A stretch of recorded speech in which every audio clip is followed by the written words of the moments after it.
I wonder what's on the tube.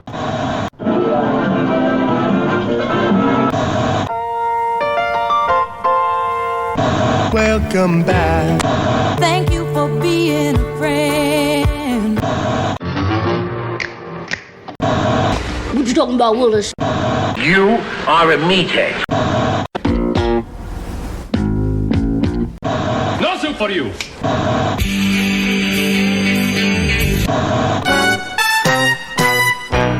Adjust those bunny ears, but don't touch that dial. It's time for Sitcom My Face. I'm Jay. Usually that's Nick, but tonight we have a special guest, Annie Watkins. What's up, buddy? Hello. How you doing, Jay? Oh, man, so nice to see you. So you and I worked on a film, God, what was that, 2017, 18 in Chicago? I thought you were going to say 20 years ago. I do feel old. I just had to inform my mom last time I seen her that her parents were born over 100 years ago, and that really shot me in the the fat man heart. Like, oh, yeah, we worked on a film. I ran into you in Orlando, though, and I mentioned the podcast, and you said, if you ever discuss the Golden Girls, I want to be involved. Yeah, it was definitely the thing that was on when I'd stay home from school and fake sick. That and The Nanny were my favorite, and I loved all the like musical episodes and stuff. And I was saying to a friend today, gosh, am I ready for this podcast? Like, I re-binged watched or I rewatched a lot before coming on today, and I was like, he promised me, like, you know what you know everything about the show. And I thought, yeah, it's true. This is I'm educated in this. This is what I stayed home from school for. Yeah, like this or Price is Right. So it's definitely, I feel like it's in my bones. Definitely, that was a good festival. I had a good time. Yes. Actually, shout out to Dan Springen, who does the Orlando Film Festival. Awesome festival he does there. I hope to go back again. We both had films showing there. Do you want to actually talk about your film real quick? I found out this morning we got into another film festival. Am I close enough? We got into another film festival in Cleveland. What is it? The Short Sweet Film Festival or Sweet Shorts Film Festival? Later this month. So yeah, well, I'm from Michigan, so I'm not allowed to condone anyone going to Ohio, but good luck. It's gonna be awful. It's gonna be a great film in a terrible place. Oh man. That and the Garden State Film Festival. So we're in two with the film we just made. Jersey. It's a surprise musical. Our film, a little rom-com. You saw it. Yeah, it was great. Very opposite. Absolutely. We were in very opposite projects when it came to Deer Camp 86, which I've talked about at great lengths on this show, was also there. And you gave one of my favorite comments on the movie ever. You said, "I know you're a great actor because I fucking hated you." And I was like, "Yes." Oh my god. Yeah. I couldn't wait for you to die. Yeah. And in real life, right. I'm okay with it. I have a bet on it. I can wait for you to die because I have money on it. But yeah, your film was also very great. It got a great response too. Everyone seemed to love it. So a great singer. What? Where are you hiding these talents from? Thank you. Well, that's something that is something that means a lot to me about Golden Girls. Is it's a really musical show. There's a lot of my favorite episodes are ones with, somewhere throughout our seasons, we always cover all of the theme songs for the shows we've talked about. Golden Girls theme song is definitely up there. So I can't wait to get to rank that. We're doing a tier list. So, gosh, can I come on and sing them? Can I come sing all those theme songs on the thing? That'd be great. Yeah. Make you guess which is from which. We'll make a little game show out of it. Typically we just draw. I'm just trying to find a way where it's like, okay, so how do I get to sing the theme song? Hey, that'll go much better than listen to the one that's about to go up with me and Nick trying to sing them, because Jesus Christ, that did not.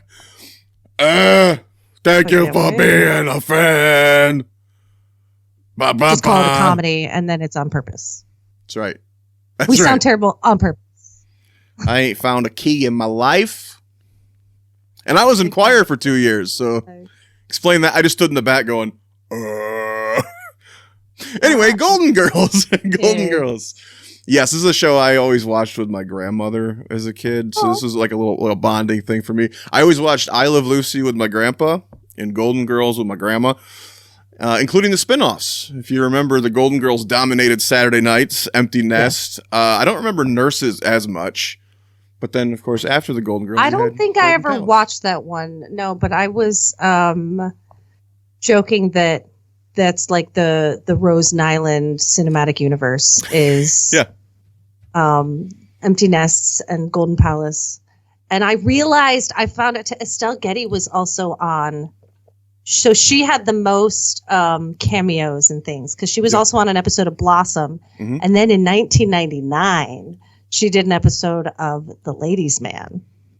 Oh. As Sophia. Well, so she actually joined when the Golden Girls and Golden Palace ended. She actually joined Empty Nest as a regular the last 2 years, too. Oh, I didn't even realize that. Yeah. So the Golden Girls ran 7 seasons, 177 episodes from 1985 to 1992. I wasn't even born until 86. I won't ask a lady her age, but I was very fucking young watching this in the original run with Grandma. I didn't even know if I caught the original run. I think I started watching it like 96, 97. I remember, there were a lot of years where it was a mainstay, reruns on like Lifetime even. Yeah, I was reading that Lifetime was the first time that Golden Palace was reshown in 2003. That's when they kind of brought it back into the run. So once Lifetime owned it, then they would put it as like a makeshift season 8 before it rolled over to the next one. It's actually streaming now. Like I think it's on Hulu now. It's on one of the streaming services now as well, even though strangely enough. Yeah, it came out for her birthday, for Rose's birthday. Betty White. What? Who's that woman? Sue Ann Niven from Mary Tyler Moore? Yeah. They moved over to CBS though for the spinoff sequel, which is weird. Oh. So the Golden Girls was NBC. CBS gave them a better offer for Golden Palace, so they went over there. Wow, I bet that was drama. Now, this show was created by a woman, Susan Harris, who had fame before this. She had created the shows Soap, which is a sitcom parodying soap operas, as well as the spinoff of that, Benson. 2 shows that I've always heard amazing things about, but I'm not super familiar with. Yeah. They were worried that audiences wouldn't relate to it. But then bringing in Estelle Getty's character, kind of it being about a mother-daughter, bringing that mother-daughter relationship. They say really, because it was a hit right away. This show really like took off right away. I think they said there was like standing ovation at the test screening. Yeah, that was something I didn't know. The origins of this, like you said, there was this TV special called NBC All-Star Hour. And the 2 presenters were Doris Roberts, who is famously the mother from Everybody Loves Raymond, and Selma Diamond, who was the star of Night Court until she passed during the run of that. So she was in, I think, the first 2 years of Night Court. She passed in real life, I believe, of cancer. Those 2 women, though, were the basis for what became the Golden Girls. They were presenting at this TV special. And like you said, they made a Miami Vice joke, Miami Nice, and Brandon Tartikoff and the audience were like, look at these aged women, stealing the stage, and they're so funny. What can we do with this? And yeah, they went to Susan Harris. We're like, what can you write for maybe a group of elderly women who apparently they wrote a part for a B. Arthur type. She wasn't even cast first. She was cast last in the show. Oh yeah, so that's funny. Estelle Getty. I hear that's was like known such a Hollywood thing too. Like Jack Black has a story where he's at an audition where they said like, we're looking for the next Jack Black, and he's like, I'm right here. He's like, what the fuck you need the next one for? The original one's right here. By the time you're someone, they want the new. I think Elaine Stritch was gonna have the could have been great too. Yeah. I know they put Debbie Reynolds. Well, and Estelle no, Getty wait, that was wasn't really known actually- either. She was a stage actress, so she wasn't even super well known, but yet she was the first one cast as It's Sophia. so funny because they say that she had like the worst stage fright too. That she was such a stage actress and then would get really, really like anxious in front of the crowds. And Rue McClanahan, I don't know if you've ever seen Mama's Family, but I always loved her on there with Betty White. She worked with her on that. She worked on Maude with B. Arthur, so she'd known these other women. So Yeah. And they were written for the other part. Did you know Rue was supposed to be Rose and Betty was supposed to be Blanche? Oh yeah, but then she didn't want to be like the pigeonholed and kind of. Well, Sue Ann Nivens on Mary Tyler Moore, played by Betty White, was basically Blanche. She was the very, as they say, sex positive now. But back in the show, they call her a slut quite regularly. But yeah, so I think that which is so funny. I feel like this show was really like hard hitting, dealing with topics and stuff, and it was really on the cutting edge. But now when I watch it, I'm like, oh, a lot of stuff. I'm like, oh, you wouldn't do that now. You wouldn't do that now. But at the time, it was. What was the one I watched just yesterday? Artificial insemination. They touched on that. AIDS, the one where Rose thought she had AIDS. Yeah. Oh, and one Dorothy has. Oh, it's a two-parter. Dorothy has sick, but the doctors don't believe her. Yeah. And she goes to see all these specialists and stuff and have all these big. Here's really my favorite thing about Golden Girls is chronic fatigue or something. Is that what it was? Chronic fatigue syndrome. Yeah. Yeah. How they have all these like really high stakes stuff and how quickly the things are wrapped up. For example, I took too many shrooms the other night at a birthday party and like had to leave the bar. Like the lights were too. I was overwhelmed and I needed something to watch and literally everything seemed really high stakes and I was like, oh, but I can watch. I need to watch Golden Girls. I want to whatever, and I did know like nothing goes above like a 7. Nothing gets even in an episode where someone dies, like it is wrapped up in 20 minutes. Like they get sad, but they are eating cheesecake very easily. Which like is a these staple. really Them sitting around the table eating cheesecake is how a lot of scenes end, or a lot of shows end. Well, talk about death. Fucking Rose kills every character on the show. How many times does a man die in Rose's bed? Or she's screaming at the woman at the town meeting and she falls over of a heart attack? You're like, what the fuck? Rose is a murderer. Rose has magic powers. Charlie, her husband. Her husband also died in her bed? Yeah. Died underneath her. That's like one of the first 3 or 4 episodes that she sleeps with another guy. She's scared to sleep with men because that's how Charlie died. And then the first man she sleeps with outside of her new marriage. Wasn't there an episode where we find out that she's actually slept with more men than Blanche or something? Wasn't there? I think there was a joke about that. And Blanche is like, that makes you a slut. And Dorothy's like, that doesn't make her a slut. That makes her the slut. Oh, it's so good. The script is so good. Susan Harris wrote the probably most famous episode of Maude as well. The 2-parter where Maude B. Arthur contemplates an abortion because she gets pregnant in her 40s. Oh, wow. I actually am not very familiar with Maude. This is making me want to go through and... Well, we did an episode on All in the Family, which we rank these shows as we watch them. All in the Family is both Nick and I's number 1 show right now. Of course, really? Spin-offs of that include Jefferson's, Good Times, a couple others, but also Maude. Maude's character is actually Gene Stapleton's sister from All in the Family. She spun off of that as well. And her maid was the one that spun off to Good Times, was Florida Evans, the mother on that show. Man. Talk about all these television universes. I love. Man, we don't have spin-offs. Is there anything currently that has like spin-offs or the crossovers? Spin-offs we have are like Love Island. What is it? That now there's like Deal or No Deal Island. Oh god. Like now our spin-off shows are awful. You can't put Howie Mandel on an island. He's a germaphobe. He's gonna get sunburn on his head. I feel you on that one, Howie. I feel you on that one. No, well, I saw a weird crossover one recently. I don't know if it's aired yet, but they're doing which I haven't seen, Abbott Elementary, but they're doing a crossover with Always Sunny in Philadelphia. Yeah, I actually watched it. Well, because they both take place in Philadelphia. So the first, I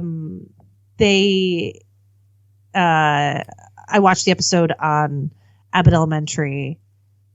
Was their first episode back after their season break. So I think it was like January 8th.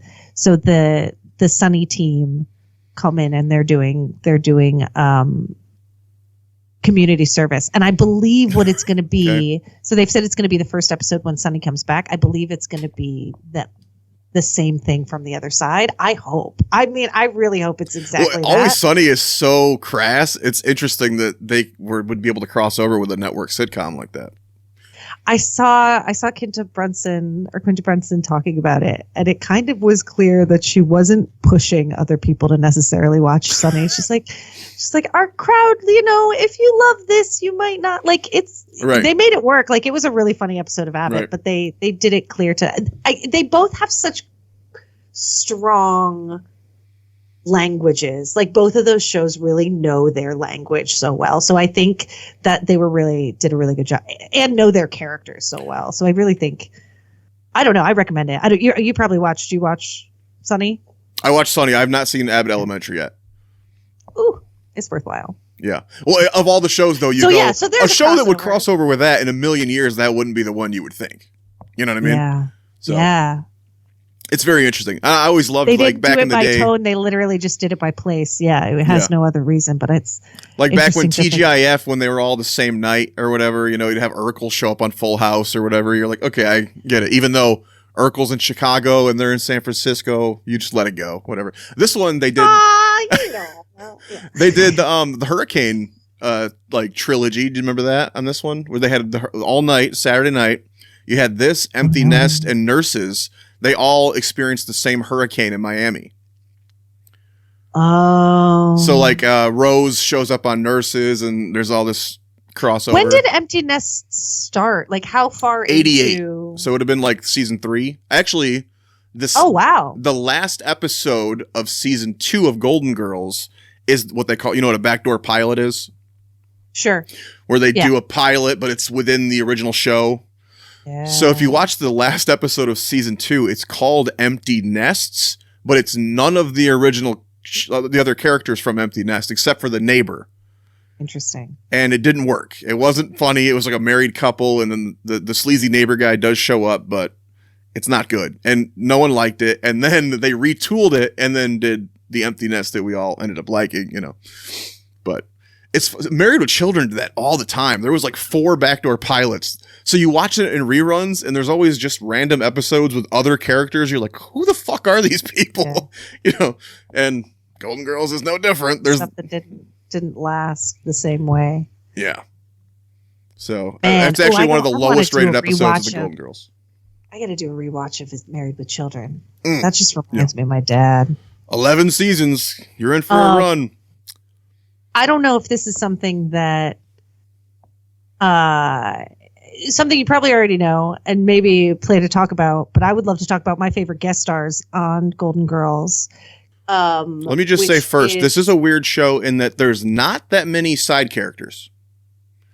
You have the not that exist. There's 2 men, Miles and Stan, who are reoccurring, but not a lot. Even Stan's only like 26 episodes or something out of 177, which is nothing. A lot of shows have reoccurring normal side characters. This one is really just the women for the most part. What I was saying too, we were trying to name, a friend of mine and we were trying to name all their kids, and I can't name all their kids because they have so many, because they would just use them as a device and then have another kid. Like Blanche has 4 daughters, which I think is kind of crazy, but it's like, because then they had an idea for another episode or whatever. Like, they didn't keep. And it wasn't even the same actresses, I don't think, who played any of like Dorothy's daughters, right?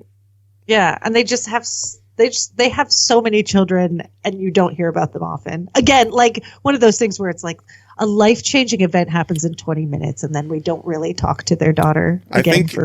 I think Miles was in like what was it, like 12 episodes or something? And then below him was like Sophia's husband, who you see in flashback, Sale. You'll see him, I think, in like 8 episodes or something. But really, they didn't have that many other characters. They would just bring in new random weekly players to play other parts. Dates. But anyway, your favorite guest stars. Or I was going to say, or even like other characters. I'm thinking Charlie, her dead husband, or Big Daddy. Like the other characters that they exist and talk about a lot are like non-existent. Ironically, there's a lot of characters we never see. One of the biggest guest stars on the show was the dog from Empty Nest, who showed up in more episodes than most side characters.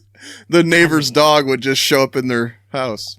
And was probably getting paid more Rufus. than all the extras. I think it was Rufus. Yeah. Those acting dogs. I'm trying to get my dog in more effing commercials because, man, they make bank. Anyway, so if you need, hey, that's what I'm here to plug, is trying to get my dog into more commercials. Hey, I got a pug too, so he sleeps 19 hours a day, but your pug and my little Doxy should do a buddy cop show. Opposites, short legs and short face. Police. Police, that's great. And then the spinoff. No, I'm kidding. Oh, so my favorite guest star who was ever on. So once again, in the Rosen Island Cinematic Universe, Quentin Tarantino is Elvis. Elvis, yeah. Then he's an Elvis impersonator in one of the episodes. Mm-hmm. And one of my favorite little things about that is he is so grateful for the show. He got paid like $650 to do the show, but it got turned into a 2-part episode. So he got residuals from both of those, and then it was so popular that it was in a best of version. So it was played all the time. So he got paid only like $600 to do it, but over the next 3 years made about $3,500 from it. And he attributes it to why he was able to make Reservoir Dogs. Like that's the job he had. Getting those checks was the thing that made him able to do all his pre-production. I didn't rewatch that one for this go around. Did he actually have lines in that episode? I don't know if not a solo line, but there's like 12 Elvis. No. Yeah, there's like 12 Elvis impersonators, and he's like dancing with them. I couldn't remember if he was singled out or at all. It's been a while since I've seen that one. No, not even. And he doesn't even, because he's not one of the ones who looks more like him. He's one of the lesser looking. Yeah, he's to the side and back. Because can we pull it up? Do you edit that into your thing? I could probably throw a picture in the edit. Yeah. But yeah, so thank you, Golden Girls. So really, we got Empty Nests, we got Golden Palace, we got Reservoir Dogs, we got these are all the spinoffs. There was that one episode that had that really sad line too, where because everyone knows Betty White was the last to go, and she has that line where they're all talking about when they're never gonna leave each other, they're all gonna grow old together, so they can always take care of each other. And Rose goes, "Well, what happens when there's only one of us left?" And they all look at each other, and you're like, "Oh God, no!" Oh man! And you're like, "Well, she called it." I haven't watched that one again this week. It's different now. Mm-hmm. It's different. Let's see. And Dick Van Dyke's on a great episode. It's so dumb. Well, in the great finale, Dorothy ends up with what's his fucking Leslie Nielsen. Leslie Nielsen, yeah. Actually, the other guy, what's the other guy? Graves from Airplane's also in it in an episode. What's the guy who's like, "Do you like gladiator movies?" That motherfucker. What's his name? I got a drinking problem. I don't remember his name. It's I want to say Robert Graves. That sounds right in my head, but I'll pop it up on the screen right here. I was going to say his name is. But yeah, he shows up in one, and he's dating. I think it was. Was he dating? Blanche, I think one of them. Yeah, there's a lot of great guys. Burt Reynolds. Did you watch the Burt Reynolds cameo?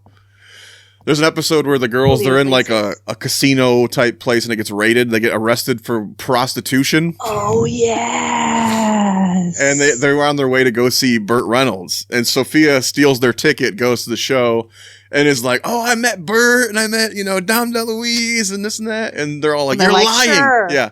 And then, of course, Burt comes knocking on the fucking door, and they're all like, "Oh my God, it's Burt Reynolds!" And he's like, "Is Sophia here?" And she's like, "Yeah, hey Burt, let's go to dinner." And he goes, "Which one's the slut?" And they all go, "I am." Oh, it's good. Yeah, it's so good. The jokes. It's just what I don't know. I think what you aspire to, where it's just like joke. Well, you mentioned you kind of so cringe at good. some of these now, but it's like a lot of these things were like groundbreaking things to talk about back then. The one where 100%. Dorothy's son marries the older African American woman. Did you watch that one? Oh yeah.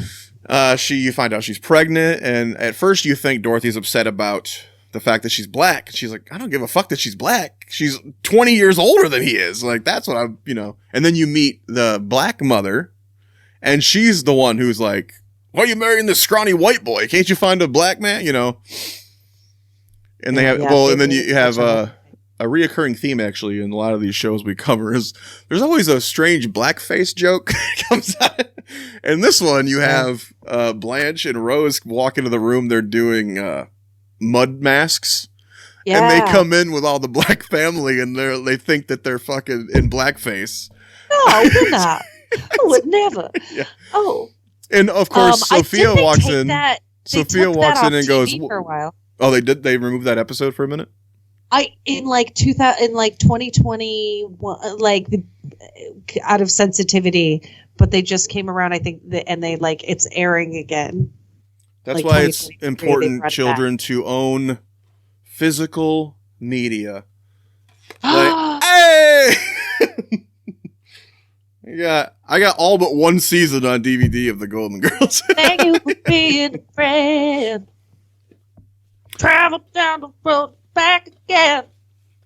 Heart is true. I put you in my DVD. You can't edit my shit. I heard The Simpsons lost a lot of episodes on Disney Plus. Glad I have the DVD. I believe it. Oh, I believe it specifically, probably because of Disney. Well, in that episode, though, with the mud mask, Sophia walks in the room, and her line is, what is this, a remake of Raisin in the Sun or something like that? You're like, oh, shit. Damn it, Sophia. But yeah, that kind of shit. She's the best. Mm-hmm. She's got all the best singers. And if I recall correctly, she was the youngest of the group, playing the oldest. Yes, and between the first season and the second season, so they would have to do an hour of makeup to make her look old. And between the first season and the second season, she got a facelift, and the makeup department was so pissed off because then it took them 2 hours, or then it was 3 hours a day they had to put on makeup. And they got a better wig for her, I think, the second year because that wig looked a little rough in the beginning. Oh yeah, we always like to talk about characters that disappeared, and I'm so glad that this guy from the pilot did not stay. Do you remember who I'm talking about? Did you watch the pilot? Yeah, they had a cook. The gay cook, Coco. A fancy cook. Who, if you watch it, he barely speaks. And I was like, who the fuck's this guy? And he has 2 lines in the whole episode. Apparently they cut all of his lines because they knew they were getting rid of the character.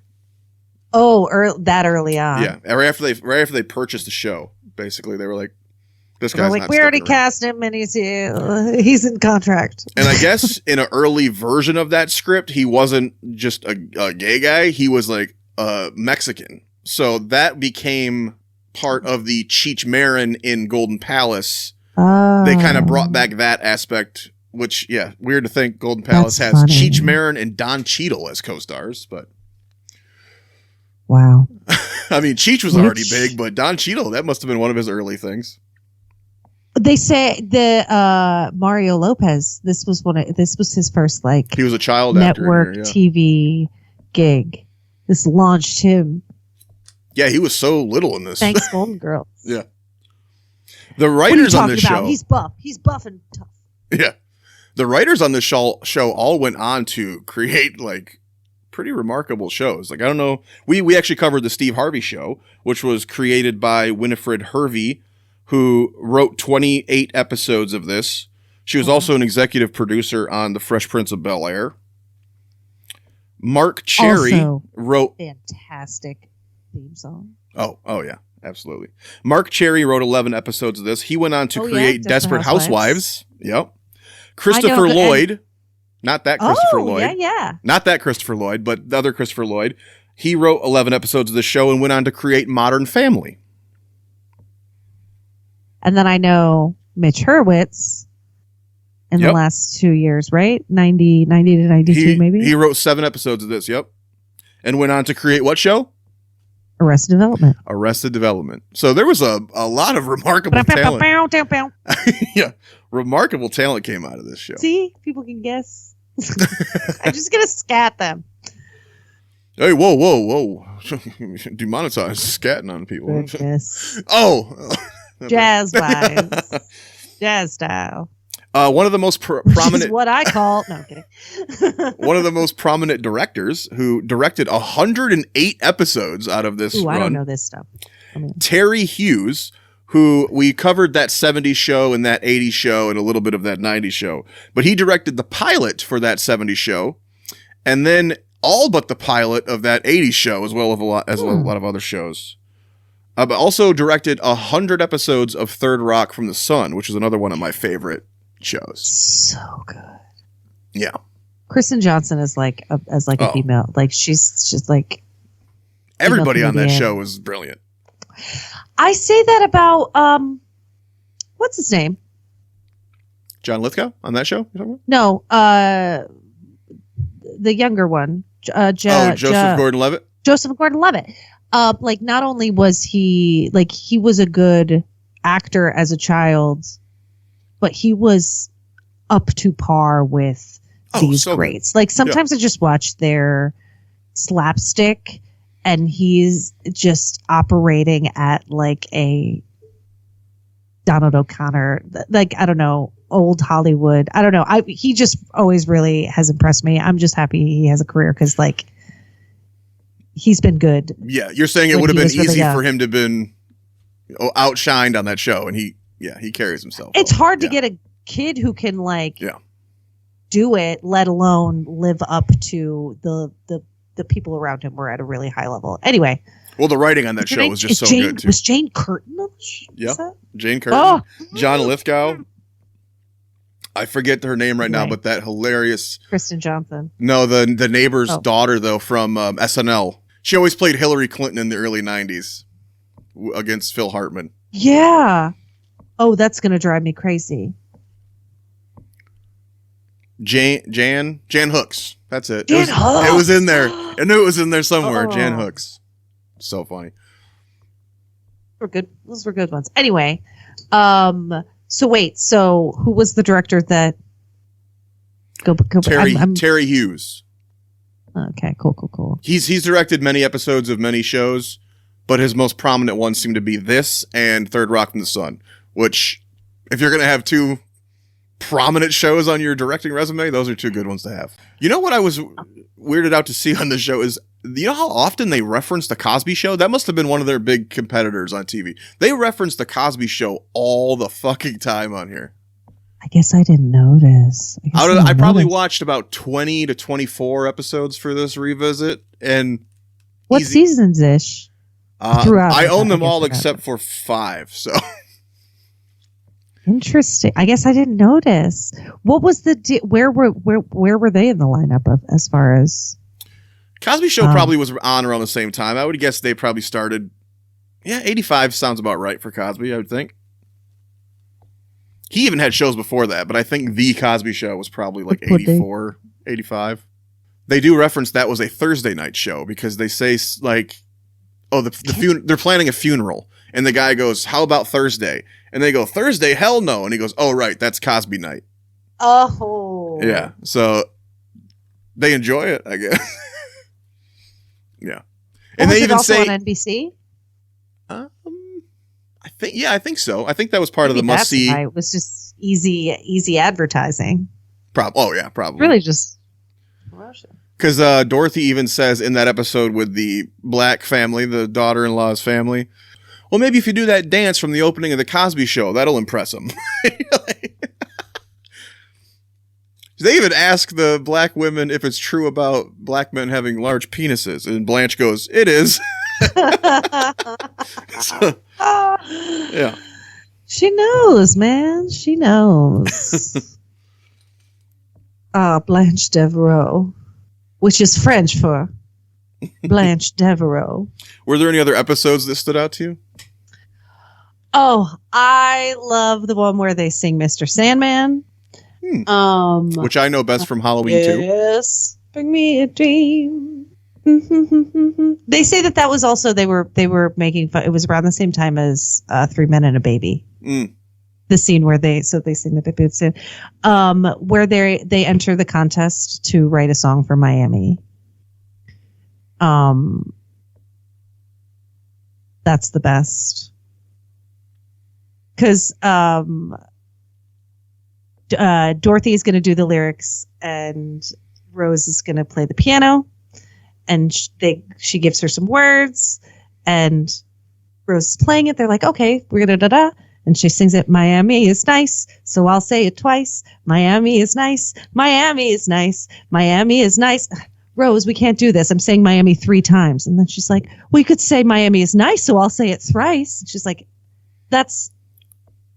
no one uses that. No one says that. And she's like, it's a word. Thrice, it's a word. And B says, so is interuterine, Rose, but no one uses it. And then they finish the scene, and then as she walks away, Rose sits back down at the piano and she goes, Miami, you're cuter than an interuterine. And tries to write that into the song. And it's my favorite. And then they ultimately do write a fantastic song about Miami, but they don't win. You should put all these in. I don't know how you edit. You should, roll the song. Wow, that was great. Wow, that was so great. I like that. Miami, Miami, you've got style. Blue sands, sunshine, white sands by the mile. It's great. What did you so think I love of all that. And I love whenever they have a stupid reason to tap dance, whenever they audition for a show and are competing against each other. Oh, I love when they go bowling. I have a lot of favorites. Well, this is actually, it feels like a throwback to I Love Lucy with all the musical numbers. Yeah. I Love Lucy had 1,000,001 musical numbers, and they were usually comedic musical numbers. So you can tell that these women kind of come from that train of thought, a lot of musical numbers. You get a show with young people these days, they're, here we go, the fucking singing and dancing. They're not going to be into that, but. I don't know. Wicked might have changed it for us all. Hey, I Love Lucy is one of my favorite shows of all time. Let me say, of course, I Love Lucy is amazing. One of the best episodes of It's Always Sunny in Philadelphia is, they do their. You're talking about the one where they turn black and sing? Yes, the gang turns black, where they do the whiz. Oh my God, it's so good. What other fools? I could also talk for several hours about Sunny. Yeah, we typically wait for shows to end before we cover them, and I kind of secretly hope that show never ends. So I hope we never get to cover it. Yeah, it would let so many people down, but they're getting to a point of they're like The Simpsons, where it's like, oh, we've done that, we did it, Yeah, but they only do 10 or 12 episodes a year, so, and not even every year. I think they've skipped years even. Yeah. They'll go 2-3 years without a season sometimes. It feels now, the first couple seasons are all 20 several episodes, 20 several. Well, the first one didn't even have Danny DeVito. You're like, what? Yeah, it really starts when he shows up. What a gem. There's a funny... Honestly, one of my favorite actors. I'm also, one of my favorite films... Whatever, I'm a grown-up. I can just admit it. My favorite film is Disney's Hercules. Okay, all right. And I thought you were going to be Throw Mama from the Train or something. But just amazing. No, that's number 3. Behind all 6 of the Lord of the Rings extended versions now. Holy shit. Does that count as one film? Whatever you need. 18 works for you. hours of Lord of the Rings now. But yeah, big Danny DeVito fan. Highly recommend it. I hear that they're doing a live action, I think. It's been rumored or whatever. Oh, God. And the only casting, the only person who could play his role is him. Well, good thing they animated him to look like him, I guess. Yeah, but so it's rumored that he's actually going to come back and be in the film. So they're going to put him in those little fauna legs and shit. Oh my god, that'd be fucking funny. Well, he's willing to do nudity. We've seen it in Always Sunny. So really into nudity. That couch scene where he fucking bursts out of that couch is one of the funniest goddamn things you'll ever see. Oh, good. It's so funny that Golden Girls is leading us to there. Golden Girls really leads into every other sitcom. I mean, well, you don't remember the episode where Blanche nakedly birthed out of the couch, the floral wicker couch? They did go to a nudist hotel once. I rewatched an episode about that, I think like 3 days ago. So they are a little naughty. Did you watch the Gorbachev episode? A letter to Gorbachev? You know what? No. Betty, not recently, Rose, and not in several years. Rose wants, she's leading that little like Girl Scout troop or whatever, and she wants world peace. So she writes a letter to Reagan and to Gorbachev about ending like the talks of nuclear war, and she gets a response from Gorbachev to where they are like, "Oh my God, we're going to do this press conference and you're going to, read your letter, and your letter really touched, his heart." Oh my gosh. And then they show up for the press conference and they're like, "Oh, where is sweet little Rose?" And they think the letter was written by a 9-year-old girl because she's such a fucking idiot. That was fucking great. So once again, the things that Golden Girls is responsible for. Reservoir Dogs, freedom. They were so popular, they were invited by the Queen of England to go perform live on stage for her. Do you remember that? I cannot imagine. They performed one of the episodes live on stage for the Queen because it was her favorite show. That. How nervous. Well, and they say too that Estelle Getty would get like wicked stage fright. So I can't imagine, how do you perform in front of the Queen? Wasn't she on Broadway for a while? Like, how the hell do you get stage fright? I don't know, but later years in the show, they started bringing cue cards into her because they all talked about how she would get like tighter and tighter up until show days, until she just like. I knew she had trouble remembering her lines a lot. I thought that was more because of her age, but she was the youngest one. Well, yeah, even the youngest one though. I mean, still. Yeah. Youngest one, youngest face. They weren't spring chickens though, Oh wait. Rue McClanahan was definitely younger than Dorothy and Betty too, though. Probably. Man, what a fun show! Gosh, it literally, it just reminds me of Fake and Sick. I learned so much more about comedic timing than I did about, I don't know, fractions in third grade.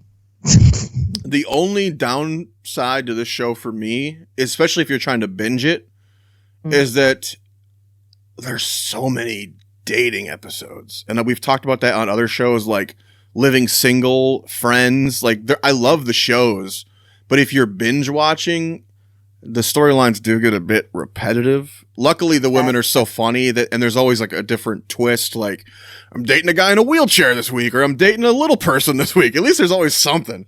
But so many of them are. Well, and it's so structured. Like the show is such perfect structure, but it's also it also like fits in the formula. And how many of these episodes get together in the kitchen? One of them tells a story about their life to connect it to it, and then we are in like it. Their act 1, 2, 3 is so when it's over and over and over again. How many episodes are about two of the women or more dating the same man, or one man's interested in multiple of them because they're all single. Every one of them is single. There was so many of those. Yeah, but then they decide, like, I think he's going to propose to me within an episode. All these men, it's like, oh, it's getting serious. It's like, oh, really? We've literally never heard his name. Even the lesbian friend episode, Dorothy's friend who falls in love with Rose. Saw that. She fucking, after one lunch date, is like, I'm falling in love with you. Like, I'm very fond of you, she tells her in bed. Well, she tells Dorothy that she's falling in love with Rose. Which is funny because I always hear that joke, like, what does a lesbian bring on a first date? A U-Haul. Yeah, exactly. Wait, what's the actual end of the joke? No, that's it. That's it. Oh. I always heard luggage, but yeah, that's it. They're moving in. Yeah, Luggage. they're moving in.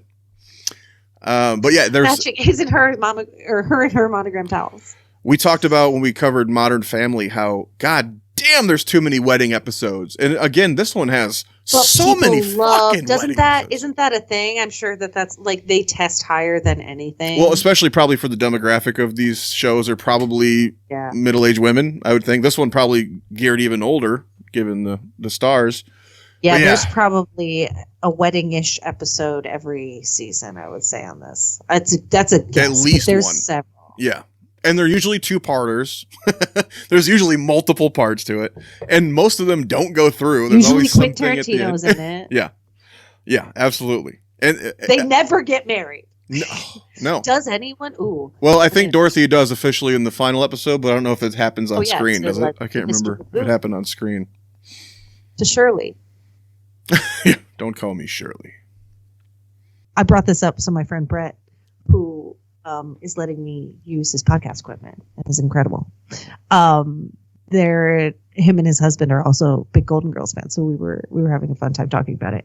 And we have some of the same favorite line, which is the episode where they are throwing a funeral, and the guy's name is Pfeiffer.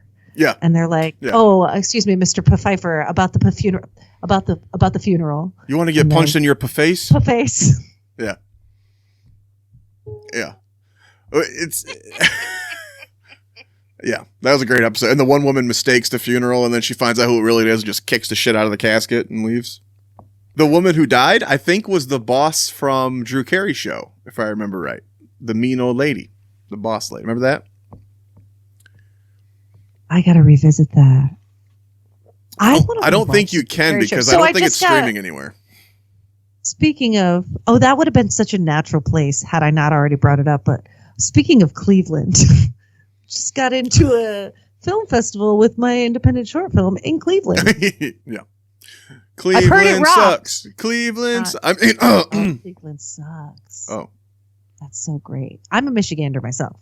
I grew up. That's where I grew up. So we have that in common. Well, my hatred for Cleveland has nothing to do with me being from Michigan. It's because I've been to Cleveland. Anyway. Boom! Got him! Oh.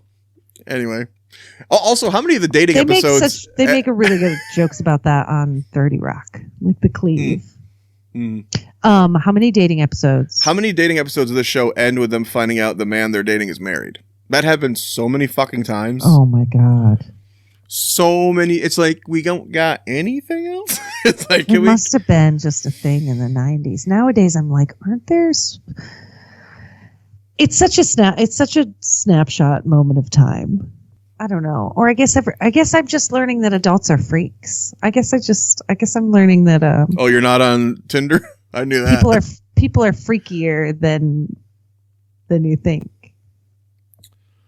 Yeah. I don't know. It sucks being single. Be the other woman, Jay. What's that? Just go ahead and be the other woman. Go for it. I can't afford the operation yet. I'm working on it. I meant like he's never gonna leave her. Just. Oh, you weren't talking to me. Whoops. Oh. Hi. Oh, you do the classic like B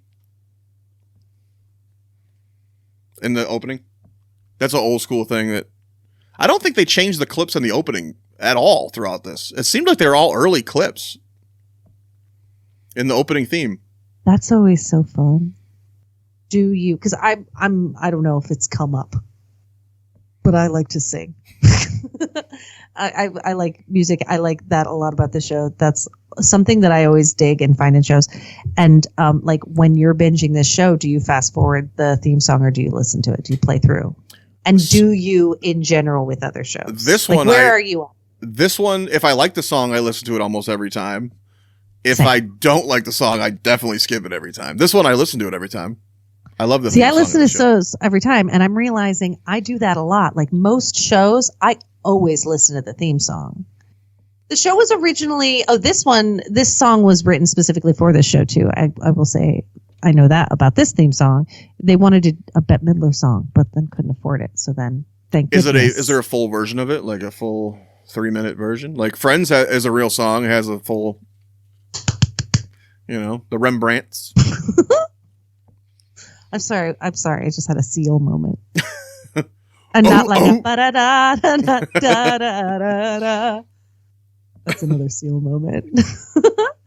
I don't know. I don't think so. Because like I said, I think it's written specifically for the show. I think the Friend song was written for the show too, I believe.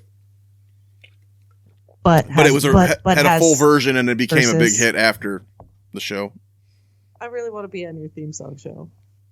I wish we hadn't just done one, but the end of the year we'll do one. Oh, you're saying it just did happen. We've done two. We do at the end of every year. But yeah, when we do a next one, you can be on it for sure. Congratulations on 2 years.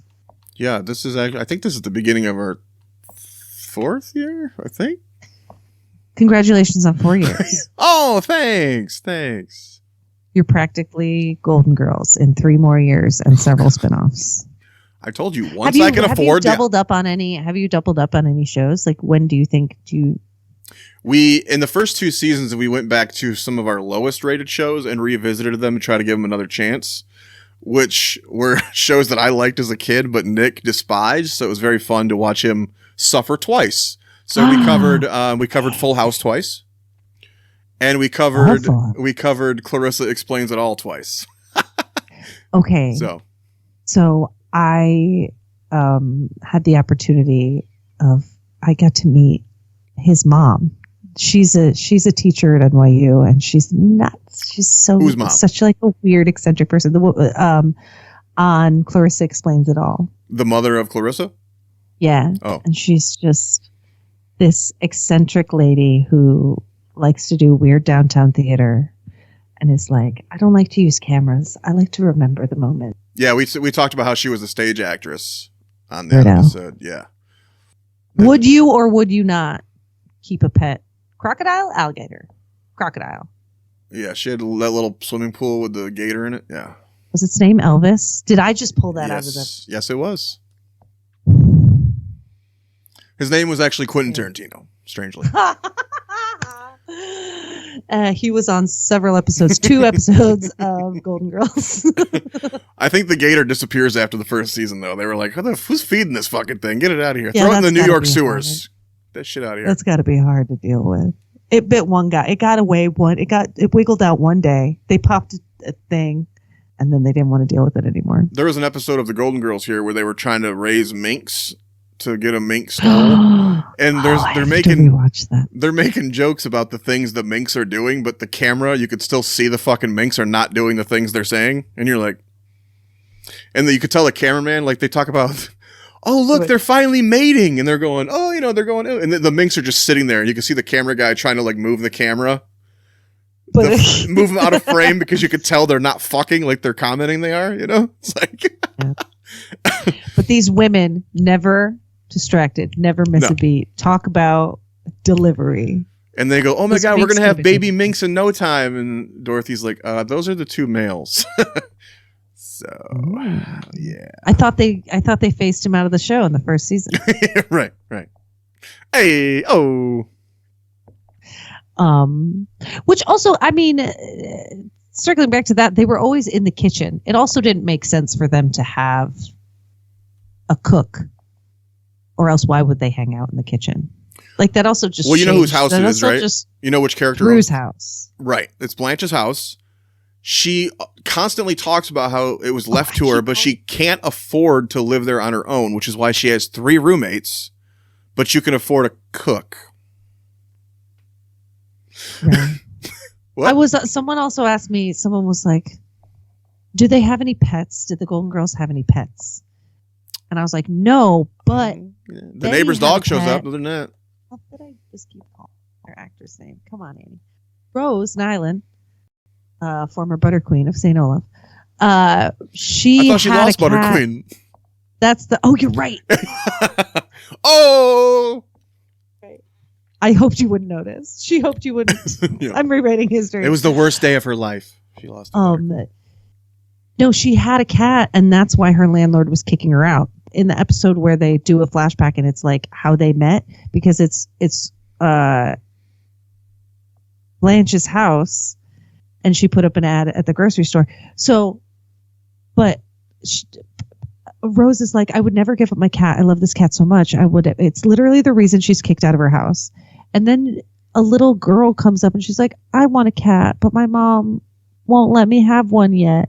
And she's like, oh, little girl, you want a cat so bad. Here, have mine. And it's like, bitch, you literally just got thrown out of your house for that cat. Like, it was the most, I was like, it made me realize, no, they don't have any pets. And Rose really, really does a quick shift on that. You might know, because I couldn't remember. So they do a lot of episodes where they're sitting around telling stories of past events, which in most shows would be flashback episodes. It doesn't seem like any of these are actually flashbacks. They're new scenes, right? Yeah. Like they're not flashing back to earlier episodes. I was thinking that when I was watching through too. A couple times I came up and I'm like, is this a clip show? And I had to kind of go into it. But no, a lot of times I think they did that. And that's probably, I don't know, a logistic thing for filming. Like a great way to set up the show is. Especially maybe they had a couple ideas for like a short scene, but not a whole episode. So they're doing these wraparounds that traditionally would be a clip show. Yeah. But I'm watching it going happen off camera. They might as well say, Rose, that's when you whatever. Right. Like deliver it like a joke. And there's usually like 3 longer scenes that are, they do the wraparound. They're usually in the kitchen, like you said. So I was very confused because there was one they're talking about like a dance contest, and it looked like a funny scene. And I was like, oh, maybe I'll watch that episode. But I couldn't find an episode that was from at all. And even when I Googled it, the only one that showed up was the one that was the clip show. So I was like, very strange. Overall, if you were to rate this show from a 0 to a 10, 10 being the best show in the history of time, what rating would you give the Golden Girls? I mean, me personally, I think it had like a lot of cultural impact. I think it like still really does. I mean, and I live in New York. I'm big in like the drag scene and it's like so huge in the gay community. It's so huge. Like they are so iconic. Not that a lot of other sitcoms are, but I just think it really, I mean, Reservoir Dogs wouldn't exist without it. You're really hanging on that one. And this week, like I watch episodes trickled in every once in a while, but like solidly binging it again, it's like a 9.2 for me. It's nice. It got me through a very scary trip.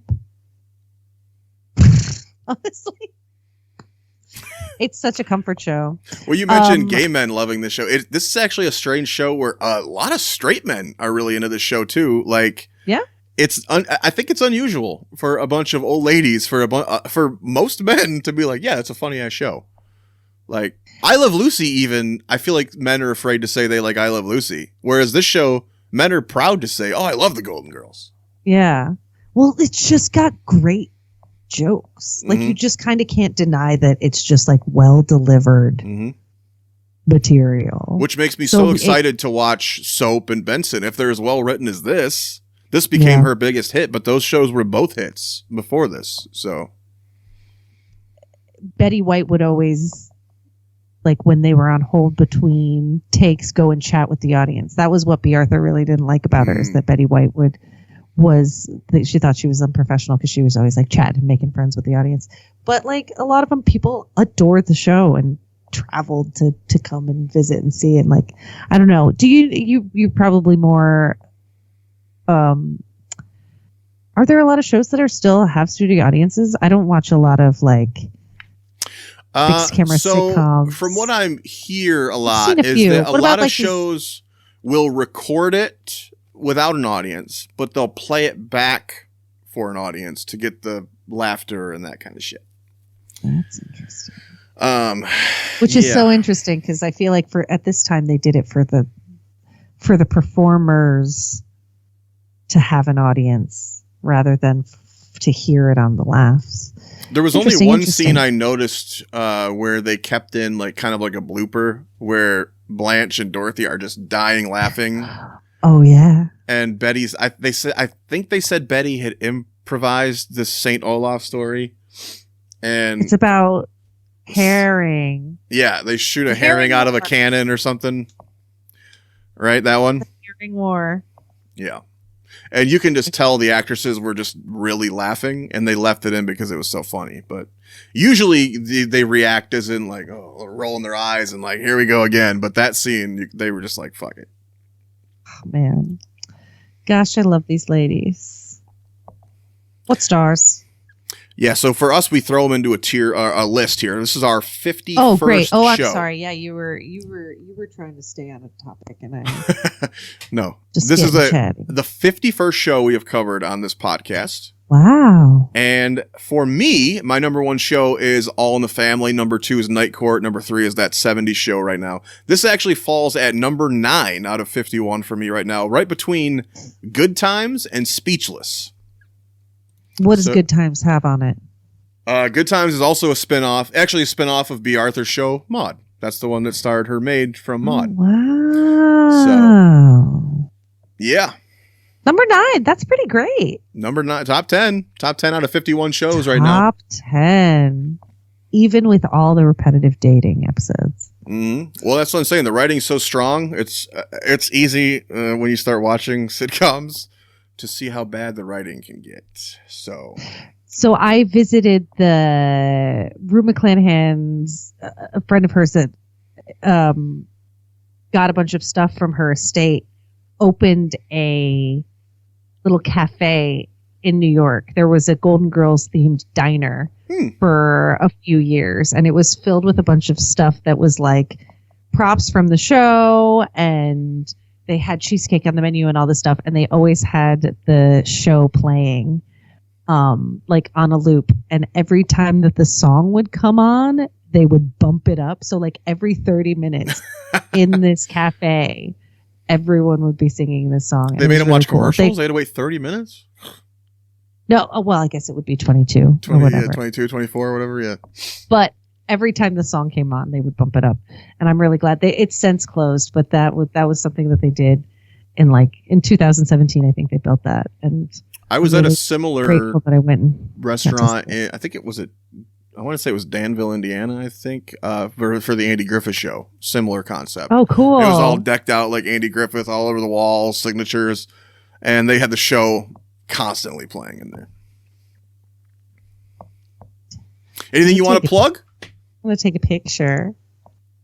Well, I mean, if you've got fans in Michigan, I don't think they're going to want to go to Cleveland to see the short film. Well, put it out there anyway. But I've got a short film that's going around the festival circuit right now. I just finished my first short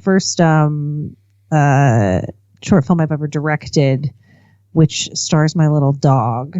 It's a post-apocalyptic tale about like what you bring with you, and it's 3 minutes long, nice and short and sweet. We'll build up in punchline.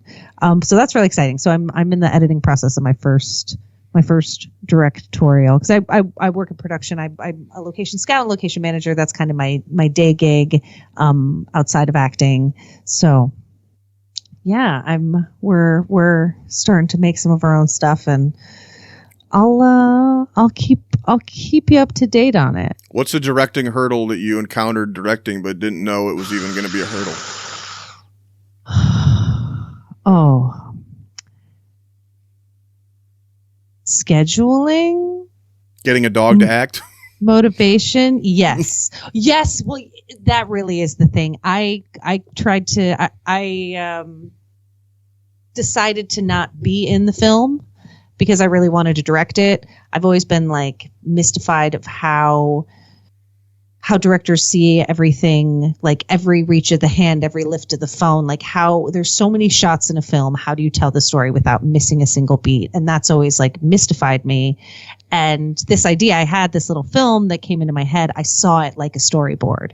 So I was really like, no, I want to direct it. I really want to be behind the thing. I don't know how to direct myself on camera.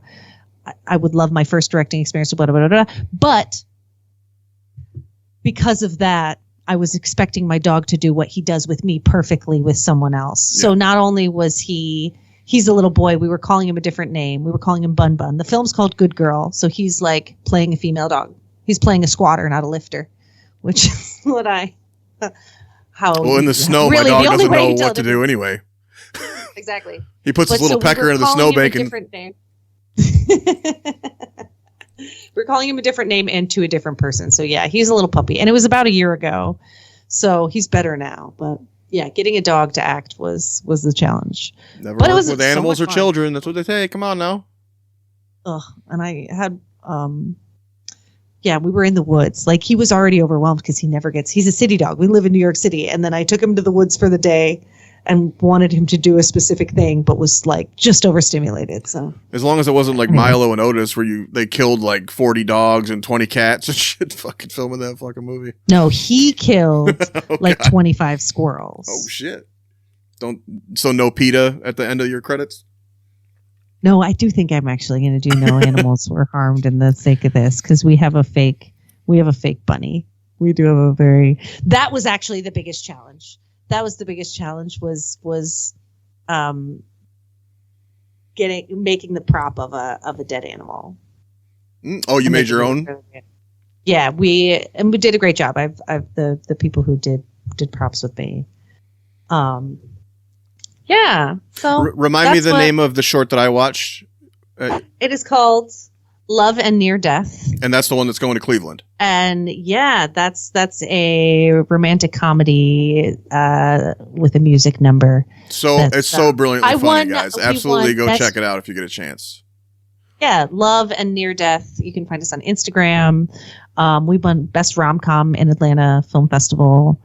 We've been winning some stuff. It's been good. I got an acting award for it, which was cool because I also produced it. Like, I also worked on the whole film, and I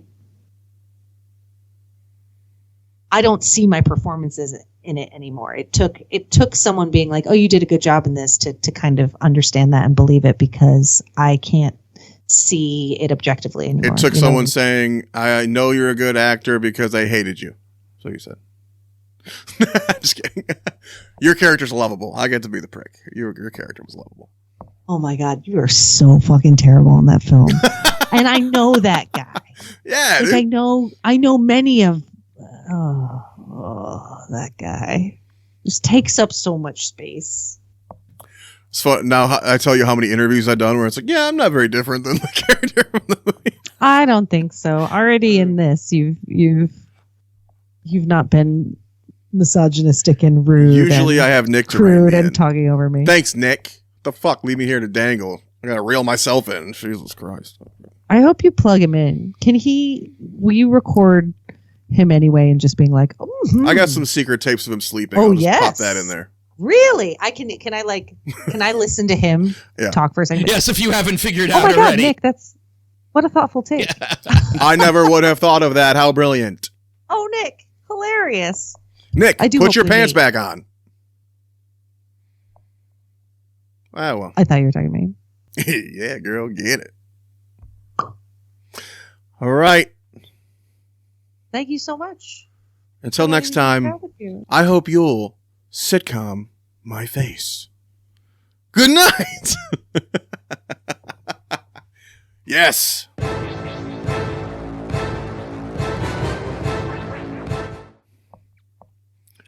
Do you love the title? It's great. When we were coming up with names, we sat there for hours, and everything we thought I was taking, and I jokingly threw that out there, and we died laughing. I was like, fuck it. Sitcom my face. They're both so dirty. Like, it's sit on my face and come on my face. It's really dirty. Really dirty. That's why I say sitcom my face, a situation comedy podcast. I can't decide which one's dirtier, and I love it. I still know it.